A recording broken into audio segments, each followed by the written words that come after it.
제가 우리 안산 빛나교회에 와서 가장 행복하고 감사했던 것은 예배자로 다시 회복될 수 있어서 너무나도 감사했습니다. 사실 목회자들과 많은 교육자님들은 예배자로 섬기기가 쉽지가 않습니다. 마음과 중심을 다해서 하나님께 예배를 드리는 게 정말 어렵습니다. 그러나 저는 우리 안산 빛나교회에 와서 약 3달 정도를 앉아만 있어도 눈물이 났습니다. 하나님의 말씀이 너무 귀해서, 그리고 기도할 때마다, 찬양할 때마다 알 수 없는 눈물들이 굉장히 많이 흘렀던 것 같습니다. 그래서 예배자로 하나님께서 하나하나 거듭나게 하시는구나 라는 것을 깨닫게 되었습니다. 정말 많은 사랑을 베풀며 그리고 은혜를 끼치려고 노력을 했지만, 제가 사랑을 베풀고 은혜를 베푸는 데 있어서 한 50 정도 했다면 오히려 우리 많은 성도님들이 한 100%를 해주셨습니다. 목회자로서 사실 부끄럽습니다. 사랑하려고 왔고 은혜를 끼치려고 왔는데 오히려 우리 모든 성도님들에게 은혜를 받고 갑니다. 그리고 사랑을 더 많이 받고 갑니다. 그 사랑을 갖고 이제 부임할 교회에서 더 사랑을 베풀도록 하겠습니다. 그 사랑을 마음의 중심 가운데 담고 그들에게 은혜를 선포하면서 복음을 선포하도록 하겠습니다. 우리 담임 목사님에게 감사하고, 원로 목사님에게 감사하고, 그리고 우리 모든 교육자님들에게 감사하고, 그리고 우리 모든 성도님들에게 감사합니다. 오늘 그래도 예배이니까는 잠깐 하나님의 말씀을 전하도록 하겠습니다. 사사기서의 말씀을 보면 여호수아가 죽고 장로들이 죽은 후 비극의 문이 열리기 시작합니다. 그래서 자기 소견 옳은 대로의 시대를 열게 된 것이죠. 그래서 하나님께서는 이스라엘 백성들을 치십니다. 특별히 오늘 본문의 말씀은 하나님께서 미디안이라는 몽둥이를 들어서 이스라엘을 다스리는 것을 보게 됩니다. 7년이란 속국을 지내야 합니다. 그리고 미디안이란 나라가 계속적으로 이스라엘 백성들이 갖고 있었던 모든 것들을 약탈해 갑니다. 이스라엘 백성들이 씨앗을 심고 소산물이 나오려고 하면 바로바로 그것을 약탈해 갑니다. 그리고 농사를 짓기 위해서 가축들, 특별히 소와 양이나 나귀들이 있을 때 너무나도 귀한 가축들을 미디안 사람들이 완전히 약탈해 가는 것입니다. 그래서 이 이스라엘 백성들은 살 수가 없었습니다. 너무나도 힘들고 고통 가운데 있었다는 것이죠. 하나님께서는 그런 가운데 기드온을 부르십니다.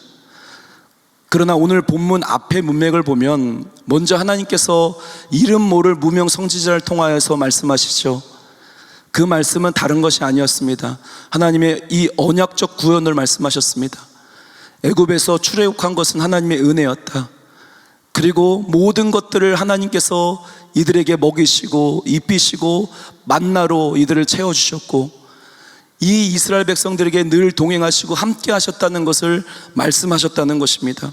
고된 노동과 극심한 학대 가운데서도 하나님이 이들을 버리지 않고 하나님의 은혜로 붙들어 주셨다는 것이죠.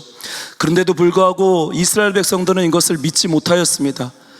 청종하지 못하고 순종하지 못하였다는 것이죠. 그것이 바로 오늘 본문 앞의 문맥입니다. 우리가 이제 본문의 말씀을 보도록 하겠습니다. 첫 번째는 누가 큰 용사인가입니다. 11절 같이 한번 읽도록 하겠습니다. 시작. 여호와의 사자가 아벨셋 사람 요아스에게 속한 오브라에 이르러 상수리 나무 아래에 앉으니라.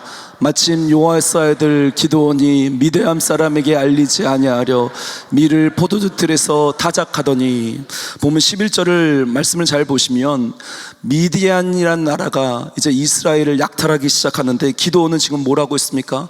포도주 틀 안에서 타작을 하고 있습니다. 여러분, 이 기드온이 지금 타작을 하고 있는 모습을 보시기 바랍니다. 어디서 타작을 하고 있습니까? 포도주 틀입니다. 여기 포도주 틀이라는 것은 포도즙을 짤 수 있는 틀을 말하고 있는 것입니다. 굉장히 협소한 공간이에요. 여러분, 상식적으로 생각해 보면 타작을 하기 위해서는 어디서 해야 합니까? 개방된 곳, 먼지나 결을 잘 털어낼 수 있는 개방된 공간에서 해야 되는 것이 맞습니다.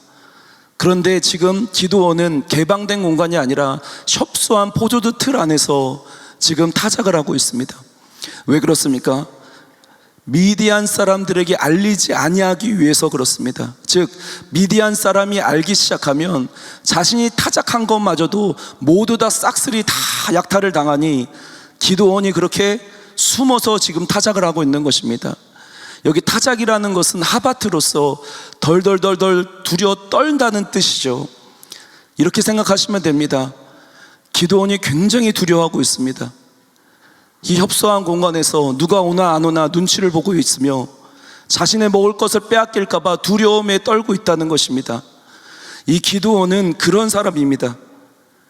기도원은 하나님이 아니면 안 되는 사람입니다. 기도원은 소명에 받았을 때 보면 너무나도 겁쟁이입니다.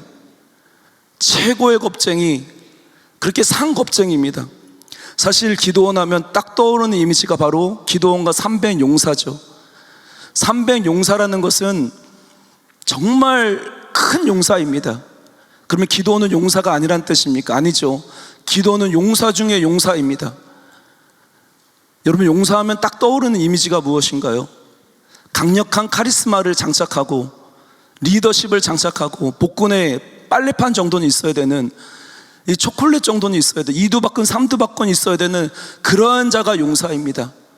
근데 기도원은 그런 사람이 아닙니다. 오히려 반대이죠. 덜덜덜 두려움에 떨어있고 있는 그 사람입니다. 근데 하나님께서 놀랍도록 반전의 말씀을 하십니다. 그것이 바로 12절 말씀입니다. 12절 같이 한번 읽겠습니다. 시작. 여호와의 사자가 기도원에게 나타나 이르되 큰 용사여 여호와께서 너와 함께 계시도다 하매, 지금 하나님께서 뭐라고 말씀하십니까? 큰 용사요. 영어 성경을 보니 mighty warrior라고 해석합니다. 강력한 용사요, 대단한 용사요, 위대한 용사요 라고 말씀하고 있는 것이죠. 저 좁은 협소한 틀 안에서 두려움에 떨고 있는 자에게 하나님께서 강권적으로 나타나서 말씀하십니다. 그의 자격을 보고요? 아니요, 그냥 강권적으로 말씀하십니다. 네가 큰 용사다. 근데 그 큰 용사에 대해 용사가 될 수 있는 이유는 바로 무엇입니까? 여호와께서 너와 함께 하시기 때문에 그렇습니다. 여러분, 능력 받는 것이 좋으십니까? 아니면 하나님이 나와 함께 하는 것이 좋으십니까? 여러분, 기적을 경험하는 것이 좋으십니까? 하나님이 나와 함께 하는 것이 더 좋으십니까? 여러분, 본문을 통하여서 하나님의 진리를 알아야 합니다. 하나님은 지금 기도원에게 힘을 주겠다는 것이 아닙니다. 능력을 주겠다는 것도 아니고 강력한 카리스마를 주겠다는 것도 아니고 어떤 리더십을 주겠다는 것도 아닙니다. 그것이 아니라 하나님이 너와 함께 하겠다는 것입니다. 여러분, 우리도 하나님이 우리와 함께 하시면 우리가 큰 용사가 되는 것임을 믿으시길 바랍니다. 제가 어떤 지인분과 대화를 나누다가 이러한 고백을 하시더라고요. 그분은 성실하게 직장에서 일을 하시는 분입니다. 정시에 오지 않습니다. 10분, 15분 전에 옵니다. 그리고 꼭 하는 것이 있습니다. 하나님의 말씀을 묵상하며 큐티를 시작합니다. 잠깐 10분 정도 큐티를 하죠.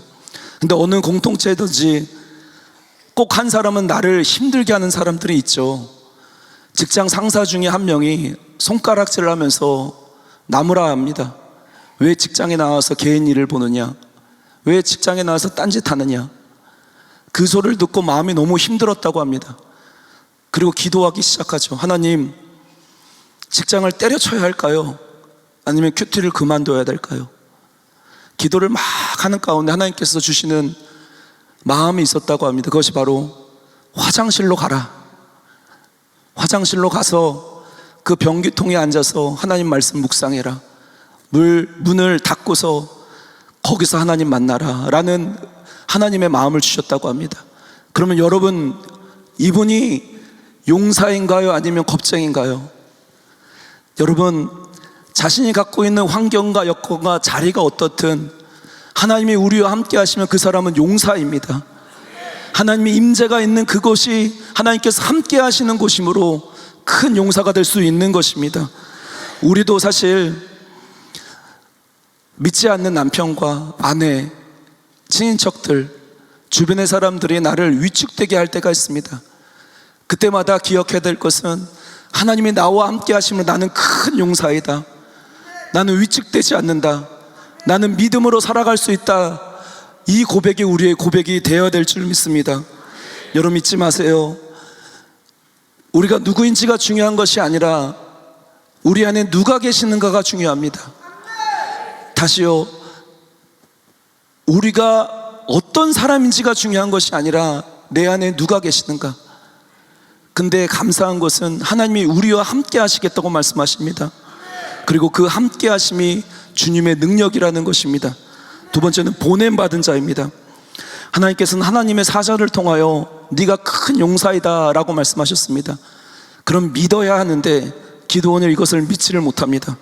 그것이 바로 13절 말씀입니다. 좀 길긴 하지만 같이 한번 읽겠습니다. 시작. 기드온이 그에게 대답하되 오 나의 주여, 여호와께서 우리와 함께 계시면 어찌하여 이 모든 일이 우리에게 일어났나이까. 또 우리 조상들이 일찍이 우리에게 이르기를 여호와께서 우리를 애굽에서 올라오게 하시는 것이 아니한 그 모든 이적이 어디 있나이까. 이제 여호와께서 우리를 버리사 미디안의 손에서 우리를 넘겨주셨나다 하니. 한마디로 말해서 이것입니다. 하나님이 우리와 함께 하신데 왜 이 지경이 되었습니까? 우리로 치면 이렇습니다. 하나님이 나와 함께 하시는데 나는 왜 이렇게 가난합니까? 나는 왜 이렇게 건강하지 못합니까? 우리 자녀들은 왜 그렇고 우리 가정들은 왜 그렇습니까? 그 고백과 일맥상통하다는 것입니다. 기드온의 말은 다른 게 아니에요. 하나님이 틀렸다는 것입니다. 기드온의 이 항의 섞인 질문 앞에서 하나님은 대답하지 않으십니다. 왜냐하면 이미 하나님께서는 이름 모를 무명의 선지자를 통하여 말씀하셨기 때문입니다. 애굽에서 출애굽한 것은 하나님께서 하신 것이다, 내가 한 것이다. 그리고 홍해를 건너게 한 것도 하나님이 하셨고, 만나에서 만나를 주신 것도 하나님이 하셨고, 반석에서 물을 내신 것도 하나님이 하셨고, 그리고 요단강을 건너게 하신 것도 하나님께서 하셨고, 가나안 땅을 주시겠다는 것도 하나님께서 하셨으며, 가나안은 일곱 족속의 마음의 감담을 녹게 하는 이 모든 것들을 하나님께서 다 하셨다는 것을 하나님은 이미 말씀하셨습니다. 하나님은 모든 것이 다 은혜라는 것을 이미 말씀하셨습니다. 그런데 기드온은 계속 반문합니다. 설득의 싸움을 합니다. 하나님은 계속적으로 기드온을 설득하고 기드온은 하나님을 설득합니다. 할 수 있다, 네 능력으로 하는 거 아니다, 할 수 있다, 설득시킵니다. 기드온은 못합니다, 설득시킵니다. 하나님은 나 그거 못합니다, 내 능력이 없습니다, 실력이 없습니다, 난 그런 거 모르겠고. 하나님이 우리를 고통스럽게 하는 분입니다. 하나님이 우리들에게 미디안이라는 속국으로 만들었고, 하나님이 우리에게 그렇게 핍박과 어려움을 당하게 하셨습니다. 여러분 정말 놀랍고 감사한 것은 하나님께서 그런 기드온을 포기하지 않으십니다. 그것이 본문 14절 말씀입니다. 같이 읽겠습니다. 여호와께서 그를 향하여 이르시되 너는 가서 이 너의 힘으로 이스라엘 미디안의 손에서 구원하라. 내가 너를 보낸 것이 아니냐 하시니. 아멘. 정말 알면 알수록 모르겠는 하나님의 말씀입니다. 우리 같았으면 기드온 어떻게 했을까요? 그냥 잘라버리고 다른 사사 불렀을 것입니다. 근데 하나님께서는 기드온을 포기하지 않으시고 계속 설득시킵니다. 너의 힘으로 하라. 근데 여기서 말하는 너의 힘이라는 것은 기드온이 갖고 있는 힘이 아니라 하나님이 너와 함께 하심으로 오는 그 힘을 말합니다. 너에게 힘이 있다는 거예요. 그리고 또 뭐라고 말씀하십니까? 내가 너를 보낸 것이 아니냐라고 말씀합니다. 기드온은 분명 하나님께 이렇게 질문했습니다. 왜 이 지경이 되었습니까? 하나님, 세상은 왜 그렇습니까? 왜 고통스러운 환경이 되었습니까? 하나님의 대답은 한마디입니다. 그래서 내가 너를 보낸다는 것입니다. 그래서 내가 너를 통하여 구원시키겠다는 것이죠. 기드온의 질문처럼 우리 속에도 그런 질문들이 있습니다. 하나님, 내 삶은 왜 이 지경이 되었습니까? 나의 가정은 왜 이 지경이 되었고 자녀들은 왜 이 지경이 되었습니까? 이 기도원 같은 질문 가운데 하나님의 대답은 이것입니다. 그래서 내가 너를 보낸다는 것입니다. 더 정확하게 말씀드리면은 하나님께서 너에게 힘을 주심으로 말미암아 너를 보내겠다는 것입니다. 집에 가면 남의 편이 계시죠. 남편이라고 있습니다. 예수 안 믿고 정말 그 지질이 궁상일 수 있는 삼식이라고 혹시 아십니까? 예. 그런 남편들을 바라봤을 때 내가 간 것이 아니에요. 사실은 하나님께서 나를 그 남편에게 보낸 것입니다. 목사님, 그건 좀 심한 말입니다. 속으로 생각할 수 있지만 어쩔 수 없습니다. 하나님께서 나를 그 남편에게 보낸 것입니다. 왜요? 구원시키라고, 그들에게 복음을 전하라고. 하나님께서 나를 기도원을 보낸 것처럼 나를 보내신 것입니다. 여러분, 우리에게 능력이 있습니다. 하나님께서 주신 능력이 있습니다. 하나님은, 하나님께서 보내신 분은, 보내자는 하나님께서 책임지십니다. 그러나 이런 하나님의 열심과 소명, 부르신 가운데 그래도 기도원이 못 믿습니다. 15절 말씀입니다. 그러나 기도원이 그에게 대답하되, 하나님을 계속 설득시키는 거죠. 오 주여, 내가 무엇으로 이스라엘을 구원하리이까? 보소서, 나의 집은 므낫세 중에 극히 약하고 나는 내 아버지 집에서 가장 작은 자이다. 지금 기도원이 뭐라고 있는 것입니까? 내 안의 능력을 어떻게 해서든지 끄집어내기 위해서 지금 몸부림치고 있습니다. 내 안에 있는 자격들, 자질들을 어떻게 해서든지 찾아내려고 합니다. 근데 그게 아무것도 없어요. 나는 못합니다. 므낫세 중에서 극히 약합니다. 나는 장자도 아니고 가장 어린 자입니다. 이쯤 되면 알아먹을 만한데 제가 이 말씀을 준비하면서 물 없이 고구마 100개 먹은 거의 기분입니다. 지독히도 말귀를 알아듣지 못합니다. 함께 하겠다, 너에게 힘을 주겠다, 능력을 주겠다라고 말씀하는데도 못 믿겠다는 것입니다. 그러나라고 말하죠. 지독히도 말귀를 못 알아듣는, 그래도 못하겠다는 것입니다. 그래도 하나님의 소명을 믿지 못하겠다는 것이죠. 결국 자기 자신이 추구하는 것이 있었습니다. 표면적으로 드러나는 힘이 있었어야 되는 것입니다. 기도원에게 있어서는. 기도원은 지금 두려워하고 있습니다. 왜 두려워하고 있습니까? 현실적인 문제가 채워지질 않았기 때문에 그렇습니다. 하나님은 나와 함께 하신다고 하는데 이건 너무 추상적으로 보입니다. 이건 너무 관념적으로 보입니다. 실제적이지가 않아요.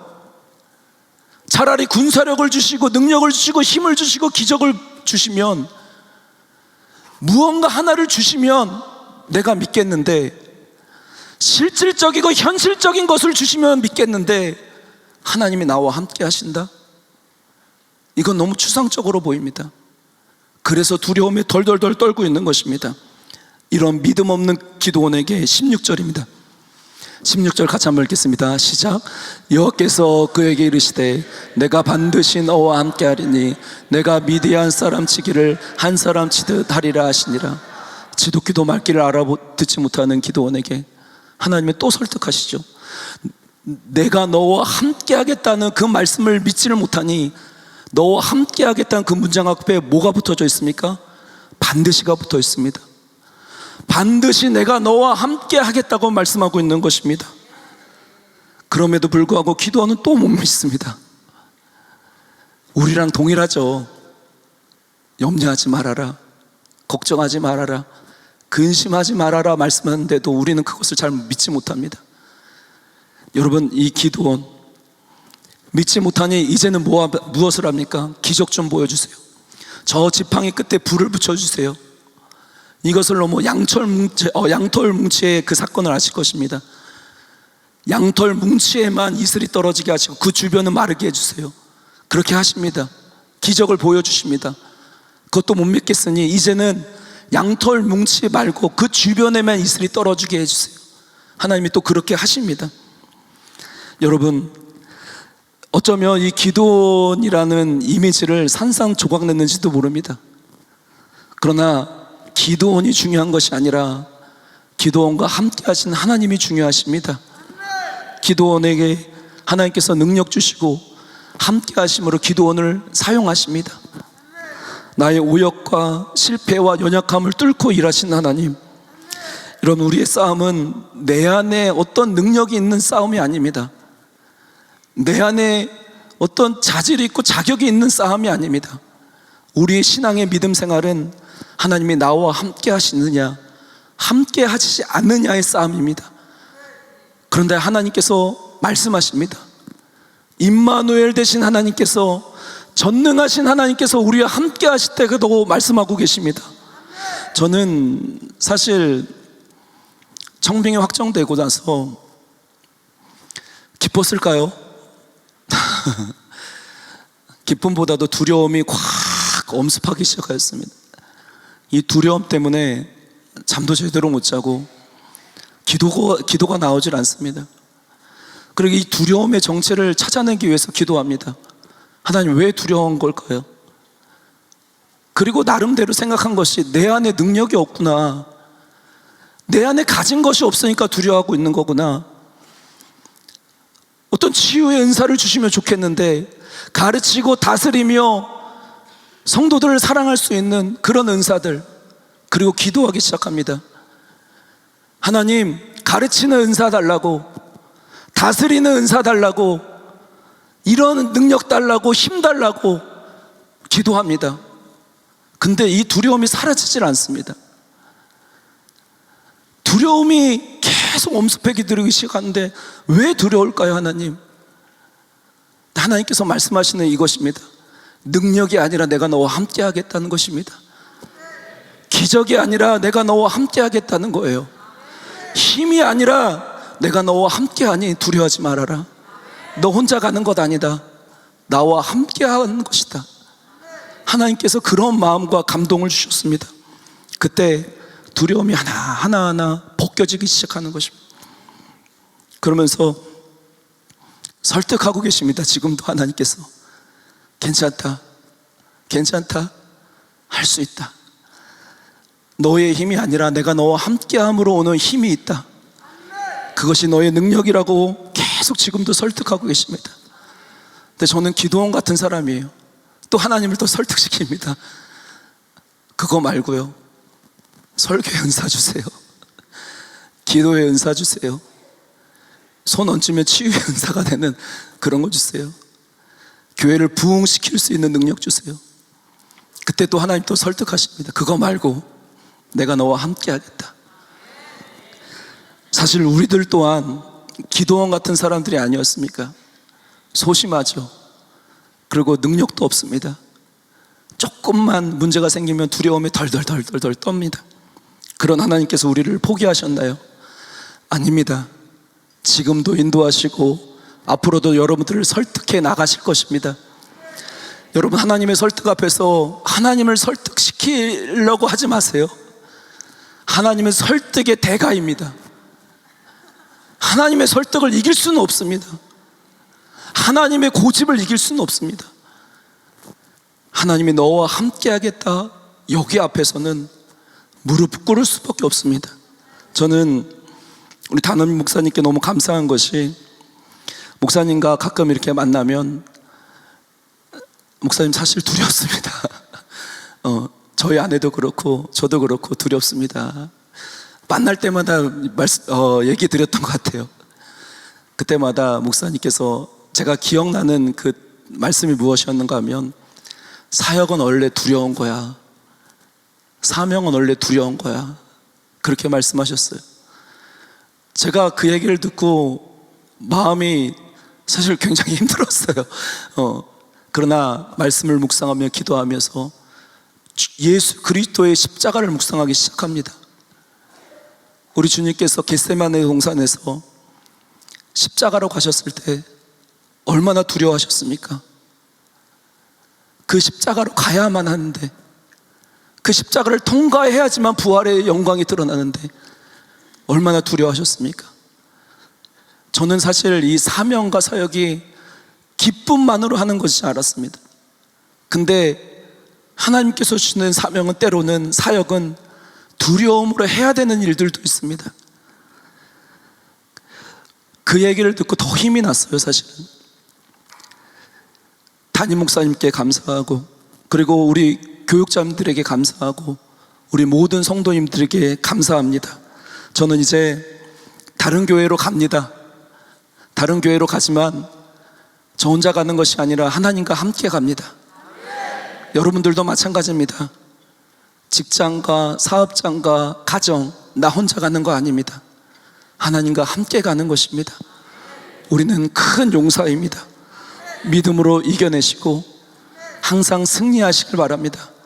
생각나실 때마다 저를 위해서도 기도해 주시고, 특별히 우리 담임 목사님께서 안산 빛락교회뿐만 아니라 하나님의 그 대의를 가지시고 더 크게 다른 교회도 잘 되기를 원하십니다.